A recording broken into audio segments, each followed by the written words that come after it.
नमस्कार, मैं हूँ ज्योतिषाचार्य Usha Jain Bhatnagar. Welcome to my channel Usha's creation. मेरा ये वीडियो एक ट्रांजिट बेस्ड वीडियो है जो जुपिटर के ट्रांजिट पर आधारित है। कल ही 20 नवंबर 2021 को जुपिटर अपना राशि परिवर्तन करने वाले हैं। तो सबसे पहले हम जुपिटर हमारे जीवन में किस तरह से प्रभाव डालता है इसके बारे में जान लेते हैं। जीवन में 4 मुख्य कर्म होते हैं, जिसमें संतान के जन्म के बाद सबसे ज़्यादा जो महत्वपूर्ण कार्य होता है वो है उसका शिक्षा प्राप्त करना। शिक्षा प्राप्त होने के बाद उसका किसी व्यवसाय में संलग्न होना या नौकरी करना। जब व्यवसाय या नौकरी मिल जाती है तो सबसे जो मेन काम, जो मुख्य काम होता है किसी भी युवा या युवती के जीवन में, वो होता है विवाह का होना। विवाह के पश्चात संतान का जन्म होना। ये मुख्य 4 कार्य प्रत्येक के जीवन में गुरु के द्वारा ही गवर्न्ड होते हैं। बाकी जीवन में अनेक काम होते हैं जो साइड बाय साइड चलते ही रहते हैं, लेकिन इन चारों कामों के ही ऊपर हमारा जीवन आधारित होता है और इन चारों ही कामों के लिए कुंडली में या हमारे जीवन में गुरु का ही महत्व माना जाता है। तो गुरु का ये ट्रांसिट हमारे जीवन में बहुत ही महत्वपूर्ण होता है, क्योंकि अमूमन गुरु एक ही राशि में 13 महीनों तक विचरण करते हैं।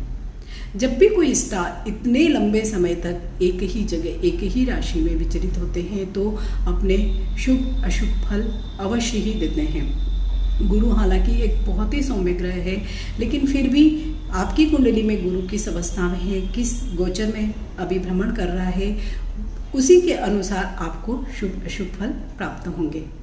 तो कल 20 नवंबर 2021 को रात्रि 11:19 पर गुरु अपनी नीच की राशि मकर राशि, जो उनकी नीचस्थ राशि है, वहाँ से निकलकर सम राशि कुंभ में प्रवेश करने वाले हैं। तो जो भी एक साल से, क्योंकि गुरु नीचस्थ में थे तो थोड़े से प्रभावों में कमी दिखाई दे रही थी, कई अशुभ प्रभाव भी दिखाई दे रहे थे, उनमें सभी राशियों को बहुत ही अच्छे इस वर्ष संतोषजनक परिणाम प्राप्त होंगे, क्योंकि गुरु अब अपनी सम राशि में प्रवेश करने वाले हैं। इस पूरे ही वर्ष गुरु अग्रगामी भी होंगे, अस्त भी होंगे, लेकिन 20 नवंबर 2021 से लेके 13 अप्रैल 2022 तक गुरु का यही भ्रमण रहेगा। तो जो हमारे जितने भी प्रत्येक राशि के जो भी प्रेडिक्शंस होंगे वो 20 नवंबर 2021 से लेके 13 अप्रैल 2022 तक रहेंगे। उसके बाद गुरु अग्रगामी होकर मीन राशि में चले जाएंगे। तो अप्रैल में मैं आपको अलग से सभी राशियों का क्या फलादेश होगा वीडियो आपसे शेयर करूंगी।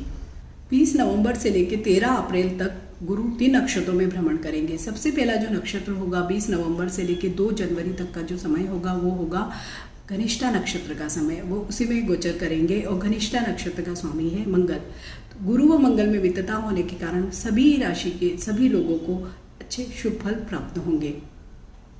2 जनवरी से 2 मार्च तक का समय शतभिषा नक्षत्र का होगा, और शतभिषा नक्षत्र राहु द्वारा गवर्न्ड है। तो राहु और गुरु में मित्रता न होने के कारण वह समय एक मानसिक तनाव का कारण सभी राशियों के लिए बन सकता है। इसके बाद 2 मार्च से लेकर 13 अप्रैल का समय होगा पूर्वा भाद्रपद नक्षत्र में विचरण का, और वह स्वयं गुरु का ही नक्षत्र है, तो वहाँ पर भी बहुत ही अधिक शुभ अशुभ फल प्राप्त होंगे। उसके बाद गुरु अग्रगामी होकर मीन राशि में चले जाएंगे। सभी फलादेश चंद्र राशि पर आधारित होंगे या लग्न राशि पर आधारित होंगे। आप अपनी कुंडली में अपना लग्न देख सकते हैं, वह चंद्र राशि के आधार पर अपनी राशि को जान सकते हैं। बात करेंगे कन्या राशि में गुरु के गोचर की। कन्या राशि में 4th हाउस व 7th हाउस का लॉर्ड होकर गुरु 6th हाउस में गतिमान रहेंगे या विचरण करेंगे। जैसा कि हम जानते हैं 6th हाउस होता है रोग, ऋण और शत्रु का। तो इन तीनों ही जगह पे अगर गुरु विद्यमान होंगे तो थोड़े से हमें अशुभ फलों की प्राप्ति या सम फलों की प्राप्ति हो सकती है। मोटापा या ओबेसिटी से संबंधित रोग, पेट संबंधित रोग मीन्स डाइजेस्टिव प्रॉब्लम्स, लीवर संबंधित रोग या शरीर के निचले भाग से संबंधित अंगों के रोग होने की संभावना इस वर्ष दिखाई देती है। तो इसके लिए सबसे बेस्ट यही है कि आप अपने खान पान की आदतों पर नियंत्रण करें, उन पर ध्यान दीजिए, वजन बढ़ने से रोकिए, हेल्दी लाइफस्टाइल को अपनाइए।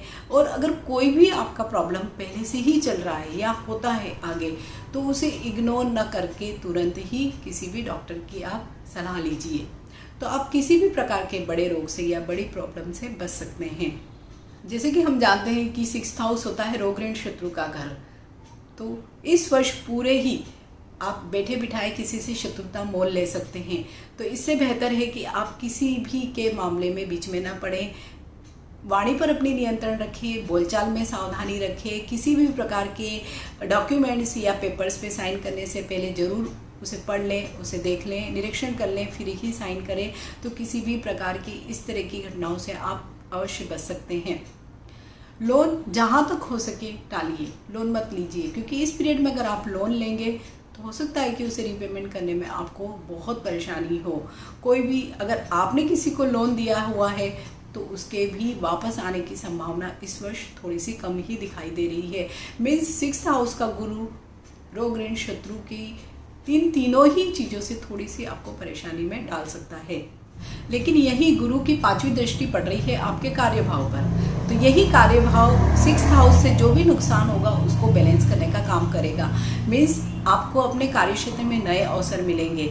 अगर आप बिजनेस कर रहे हैं तो ज़रूर इस वर्ष आप उसमें कुछ न कुछ बढ़ोतरी करेंगे या एक्सटेंड करेंगे, उसमें कुछ ऐड ऑन कर सकते हैं।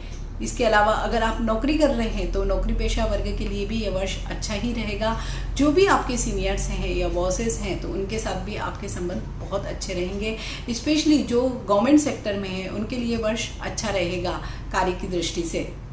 कई नए कार्यों का आपको अनुभव भी प्राप्त होगा और वहाँ पर आपकी अच्छी पदस्थापना या प्रमोशन वगैरह भी आपको इस वर्ष अवश्य मिल सकता है। गुरु की 7वीं दृष्टि पड़ रही है आपके 12th हाउस पर या व्यय भाव पर।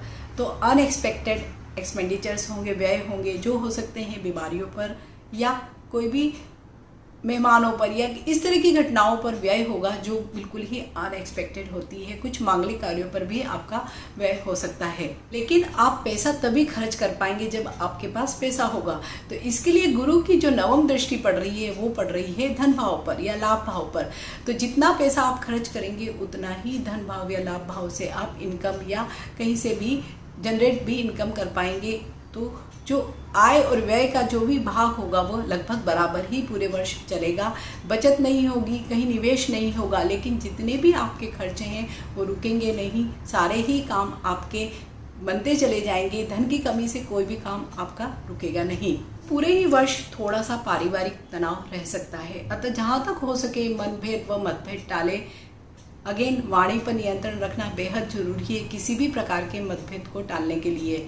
तो पूरे ही वर्ष आप कोशिश करें कि खुद आपकी अपनी फैमिली या एक्सटेंडेड फैमिली भाई बहनों के साथ अपने संबंधों को अच्छा करने के लिए प्रयासरत रहे, उनसे अच्छे संबंध बनाने की कोशिश अवश्य करें। मोटी कई यात्राएं हो सकती है, लेकिन यात्रा के दौरान भी आपको सावधानी की आवश्यकता रहेगी। हो सकता है कुछ हेल्थ इश्यूज हो सकते हैं, कुछ चोरी वगैरह का भी भय रहेगा। तो यात्रा के दौरान अपने सामान का व स्वयं अपना भी ध्यान अवश्य रखें। आपने घर में कोई पालतू जानवर रखा है तो आप इस वर्ष उससे भी अवश्य ही सावधान रहें। व्यक्तिगत जीवन में भी सावधानी की जरूरत इस पूरे ही वर्ष रहेगी। किसी भी प्रकार के अनैतिक व गोपनीय कार्यों से बचें। अगर आपका किसी भी प्रकार का एक्स्ट्रा मैरिटल अफेयर या इस तरह की कोई चीज़ें चल रही है तो वह आपकी प्रतिष्ठा को बहुत ही धक्का पहुंचाने वाली होगी। अतः इसे किसी भी प्रकार के अनैतिक या जिसे हम इल्लीगल रिलेशनशिप या इल्लीगल काम कहते हैं न करें। तो ये पूरा ही वर्ष आपका शांति से व्यतीत हो जाएगा। इस पूरे ही वर्ष अगर जॉब चेंज करने का भी आपका मन भी बनता है, अगर कुछ अपॉर्चुनिटी आती है तो आप उसे बहुत एनालाइज करके ही जॉब चेंज करें, अन्यथा इस पूरे वर्ष को जाने दें और जॉब चेंज न करें। उपाय स्वरूप सोमवार व गुरुवार को पारस शिवलिंग का रुद्राभिषेक करें, जलाभिषेक करें, बेसन के लड्डुओं का भोग लगाकर उसे सब में वितरण करें। किसी भी बच्चे को स्टेशनरी या पढ़ने लिखने से संबंधित सामग्री दें। पीले वस्त्रों, पीले फलों का दान करें और रोज जहाँ तक हो सके आप बृहस्पति का जो बीज मंत्र है उसका उच्चारण करें, उसका जाप करें। ओम ब्रह्म बृहस्पतये नमः। राशि के जातकों के लिए यह गुरु का गोचर बहुत शुभ फल प्रदान करे। इसी शुभेच्छा के साथ नमस्कार।